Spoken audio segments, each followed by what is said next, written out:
Assalamualaikum warahmatullahi wabarakatuh. Perkenalkan nama saya Wahdatul Hafizah. Saya dari Prodi Manajemen Fakultas Ekonomi di Universitas Nasional Jakarta Selatan.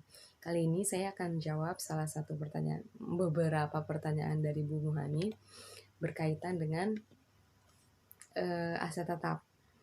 Kita langsung masuk ke pertanyaannya aja ya. Tidak setiap harta perusahaan dapat dikelompokkan sebagai aset tetap. Agar dapat dikelompokkan sebagai aset tetap, suatu aset harus memiliki beberapa kriteria sekaligus. Sebutkan kriteria dari suatu aset agar dapat dikelompokkan sebagai aset tetap. Jelaskan. Menurut saya di sini aset tetap adalah aset yang memang dia betul-betul miliki sendiri atau aset yang sudah dibeli. Jadi dia benar-benar memang pemilik asli dari aset tersebut. Jadi dia bukan sewa atau bukan minjem. Pokoknya asetnya itu yang benar-benar dimiliki sendiri. Dan aset ini biasanya digunakan untuk operasional perusahaan, dan kalau bisa suatu aset itu umurnya itu bisa lebih dari 1 tahun ya. Oke, langsung next. Pertanyaan yang kedua, jika sebuah perusahaan distributor komputer memiliki 25 unit komputer yang siap dijual di showroom perusahaan, apakah 25 komputer tersebut dapat dikelompokkan sebagai aset tetap? Mengapa? Menurut saya untuk 25 komputer ini kan sudah jelas-jelas di sini ditulisnya 25 unit komputer yang siap dijual. Berarti si komputer ini bukan aset, tapi memang merupakan barang dagang. Mungkin nanti kalau di akun masuknya jatuhnya ke sales atau penjualan ya, bukan masuk ke aset gitu. Bukan masuk ke aset tetap maksud saya. Terus yang ketiga pertanyaannya, jika perusahaan distributor komputer menempati sebuah ruko seharga 600 juta yang disewa perusahaan kepada pemiliknya sebesar 35 juta per tahun, apakah ruko tersebut dapat dikelompokkan sebagai aset tetap? Menurut saya ini bukan aset tetap ya, karena di sini ada tulisan yang disewa perusahaan kepada pemiliknya sebesar 35 juta. Jadi si pemilik toko ini berarti kan menyewa kepada perusahaan seharga 35 juta. Kalau ada kata-kata disewa berarti ini bukan milik dia dong, dia belum beli gitu. Jadi dia masih sewa, berarti ini bukan termasuk aset tetap ya. Terus yang keempat, jika perusahaan distributor komputer menggunakan sebuah bangunan yang telah dibelinya seharga 400 juta sebagai gudang persediaan, di mana perusahaan telah membayar sebesar 125 juta dan sisanya baru dibayar pada awal tahun berikutnya. Apa gudang tersebut dapat dikelompokkan sebagai aset tetap? Nah, tadi pertanyaannya pindah lagi. Menurut saya dibelinya seharga 400 juta. Menurut saya sih ini aset tetap.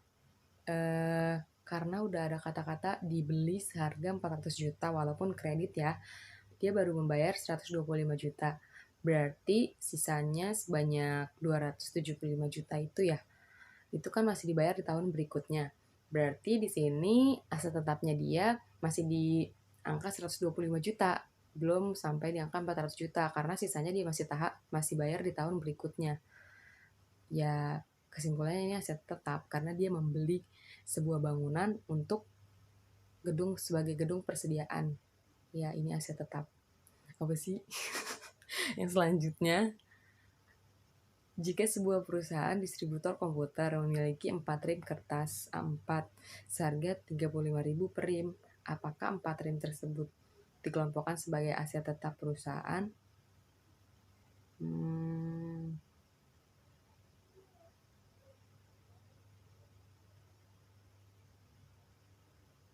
Sebuah perusahaan distributor komputer memiliki 4 rim kertas 4.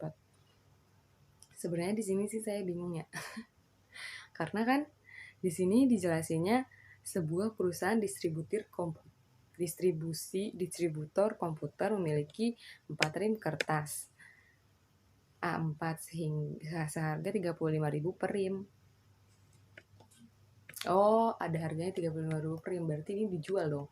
Kalau dijual menurut saya mungkin karena di sini nggak ada kata-kata kayak tadi yang di soal nomor 2 itu kan yang siap dijual. Nah, di sini nggak ada kata-kata dijual, tapi dia ada nyantumin harganya. Berarti dia mungkin menjual 4 rim kertas ini ya.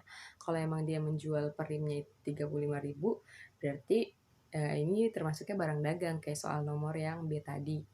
Walaupun nggak ada kata-kata dijual di sini, tapi kan di sini dia menjelaskan harga satu rimnya itu berapa. Berarti ini bukan aset tetap. Kesimpulannya ini bukan aset tetap. Karena kertas-kertas ini dijual bukan untuk dipakai sebagai perlengkapan atau perlengkapan untuk perusahaan ya, bukan. Jadi ini termasuk aset tetap. Udah segitu aja. Kurang lebihnya mohon maaf karena kesempurnaan hanya milik Allah dan kekurangan hanya milik saya. Apa sih? Pokoknya mohon maaf jika ada kesalahan, mohon dikoreksi. Terima kasih. Assalamualaikum warahmatullahi wabarakatuh.